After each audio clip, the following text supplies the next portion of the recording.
All Hallows Eve, the evening all your nightmares come to life. All the creatures of the night come out to play. It's time to pay tribute to this terrifying month. So join us as we celebrate a sinister season.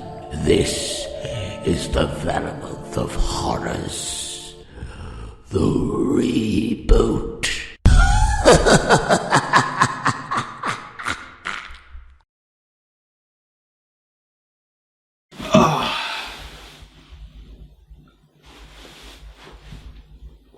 Wow.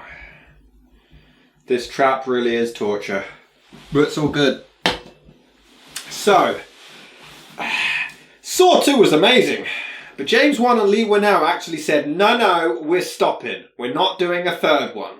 There is no turning back, do you understand that? Weeks after the last one came out, producer Greg Hoffman died, so they agreed to do one more in tribute, even naming a character after him. Even though he sounds evil from the very first line.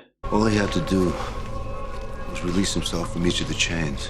I'm sure he's misunderstood. Can't wait to see where they take this nice character. I'm sure it's a lovely tribute. You are not a good listener. They collaborated again with Darren Lynn Bousman and wanted it to be more story-driven and less gory. They wanted to focus on the father-daughter relationship between Jigsaw and Amanda. Dr. Gordon was actually supposed to come back in another trap to finally kill off John to end the series as a trilogy. A critical part of what could be my final test. That went well. But Cary Elwes was too busy suing the producers, so he wouldn't be back quite yet. We better hire a really obvious body double for a flashback, but at least we can use Lee Winnell's face. Was that enough for you? The series was now known for a big twist at the end, but the filmmakers admitted that this one wouldn't be the case as it would be completely obvious to the audience about 15 minutes in. But then they still tried it anyway. Okay. I'm just saying, by the third film, seeing random characters we don't know in a throwaway random trap in the beginning, it is starting to get kinda old. And this is another one that is relatively easy. I mean, I get not being able to cut out your own eyeball, but just yank the chains off. Surely the adrenaline would kick in, it's not that hard. So we see Eric, again played by Donnie Wahlberg, completely undermine the first movie by immediately breaking his own foot with the toilet lid to escape a trap that required Dr. Gordon sawing his entire foot off. Talk about a movie that's doomed from the beginning. Eric has since been missing while the cops begin to realise there's no way a dying cancer patient could be doing all of this alone. I mean, I have to say, the dude somehow survived the savage beating from the last movie. He's the most versatile cancer patient I've ever seen. But this is where the movies begin to lose me. The first two weren't spectacular, but there was certainly some creativity involved. And they knew they weren't exactly Shakespeare, but here it's all just so forced and contrived. Amanda kidnaps the doctor, somehow without being seen in a hospital, and she is forced to operate on John and keep him alive long enough to see the end of this game, and if she doesn't, she will die at the same time as him. Right. My main issue with this film is the character of Amanda. She had so much potential after the last movie, but here, she is a completely different character. She was interesting before. She was this lost child who was manipulated by a killer, but here, she's now just a complete clinical psychopath all of a sudden. It does have some interesting ideas. She begins setting traps on John's behalf, but they're unsolvable. She rigs them so they can't win, which is obviously against Jigsaw's supposed motif. It's a nice idea of her not understanding her own mentor's rules. Rules of our game have been made very clear. You need to abide by those rules. Sorry. It turns out he was noticing her disregard for the rules, so this was actually her game and he's testing her to see if she can keep Lynn alive. What is it with him putting people's lives clearly at risk and then acting like he doesn't? Suffering. You haven't seen anything yet. Wait until you see the sequels. A murderer. I don't condone murder, and I despise murderers. Do you though? I mean, he deliberately does anything he can to piss Amanda off more. Leave us alone. Now. We're fine, Amanda. We don't need you.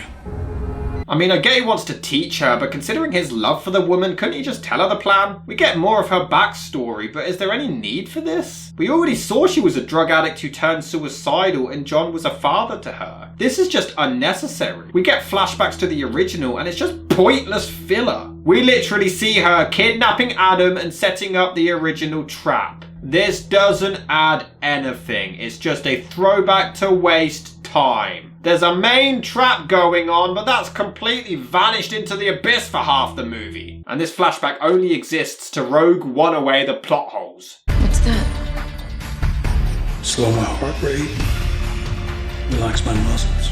There's nice moments of Amanda breaking down over how much she cares for John, but then she walks in and seems to think John and Lynn are involved and gets jealous. Girl got some serious daddy issues. It's just a missed opportunity. Not only does Amanda not follow the rules, but she snuck back in to suffocate Adam. Is it because she likes killing or she wanted to put him out of his misery? We're not really sure. We also see that Eric survives, which is nice as it shows that John did give people a fair chance. But then there's another flashback where she fights him to the death and Eric somehow doesn't kill her during this. Is she the Hulk? You're not Jigsaw, bitch! There were actually some scenes cut out of John beginning to show remorse for his traps. I kind of, maybe, sort of would have liked to see those put back in. No. Carrie is blaming herself for Eric's disappearance and she also gets targeted and somehow gets a live camera inside her closet. I just don't understand why nobody in these traps actually act like they're in a race for their life. Hurry the fuck up! The trap itself doesn't even make any sense. So Dr. Gordon was punished for almost cheating on his wife. This Dr. Lynn actually cheats on her husband. I have no idea how John finds any of this shit out. And she's put in a room and she just has to keep Jigsaw alive. Tell me if you feel any pain, alright? He's got cancer, love. I'm pretty sure he's always in pain. Meanwhile, this guy's called Jeff and he's in the main trap and tortured for 2 hours because his son was murdered. Yep! He's being punished because his son was murdered and he's quite mad about it. What a prick! Would you agree? Why is he here? Jigsaw says he needs to let go of his grudge and hatred. But what? Basically, his son was killed in a hit and run and the movie has Jeff going around to meet those responsible and having to come to terms with it. What does this have to do with appreciating life? He lost a life. He lost his son. I'm pretty sure he knows the value of life. This doesn't make any sense. It's an innocent man being tortured. I guess we have to like her because she saved a child. But he comes across a woman who witnessed a hit and run and didn't turn the guy in, but if she was the only one who saw it and said nothing, how did Jigsaw find her or anyone else responsible? He finds the judge who gave the killer a light sentence and then meets the killer himself, but John even portrays it as being an accident. That day he made a terrible mistake.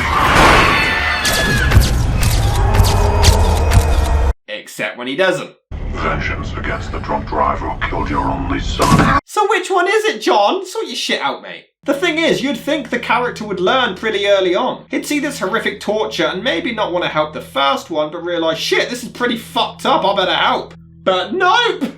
Shows up, sees the lady, watches her die, maybe I should help. Shows up, sees the judge, watches him die, maybe I should help. Shows up, sees the killer, watches him die, maybe I should help. Get a clue! How it's the judge who has to convince him to save the killer anyway, and it's only because he mentions the law. Just standing there, you're an accomplice to murder. And he still takes his time. Hurry up! Even with the key, he takes his sweet ass time. It's not even much of a game anymore. It's just Jeff being told where to go. It's just him walking aimlessly around a building following directions. This isn't a saw trap, it's a fucking scavenger hunt. It is a bit emotional as he has to burn his son's toys.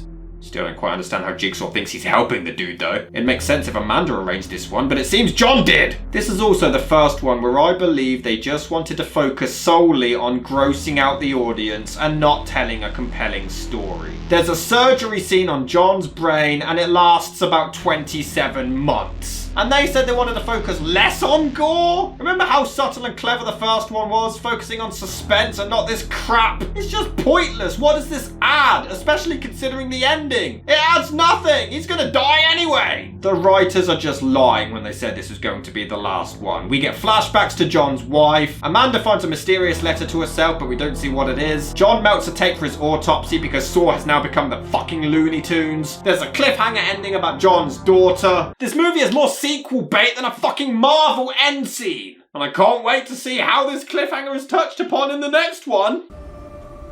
He can't hear you. He doesn't even know you're there. You know, you think she'd be a lot more sympathetic considering she's a doctor with her life on the line. But of course, Amanda shoots her just at the very moment Jeff shows up, who then shoots her, and then John gives him a final chance and he kills him anyway. Yeah, the dude who just spent 2 hours learning to let things go and to appreciate life and to forgive, and he instantly murders a man anyway, meaning he learned absolutely fucking nothing, and this entire movie was completely fucking pointless. And John seems to take pleasure in this, knowing Lynn will also die, but he's not a psychopathic serial killer. He even plays a tape whilst dying. This is ridiculous. Saw 3 is fucking terrible. It has some nice ideas, but Tobin Bell is misused, Amanda's completely ruined, the main trap makes no sense, the message is askew, and the entire fucking story is pointless and a waste of your time. It still looks great and the acting is fine, but my god, it's just an unfortunate sign of what's to come from this bullshit franchise.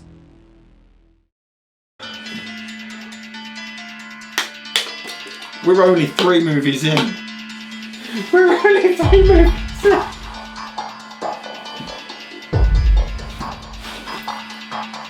We're only 3 movies in. I can't do it. I can't do it. I can't do it.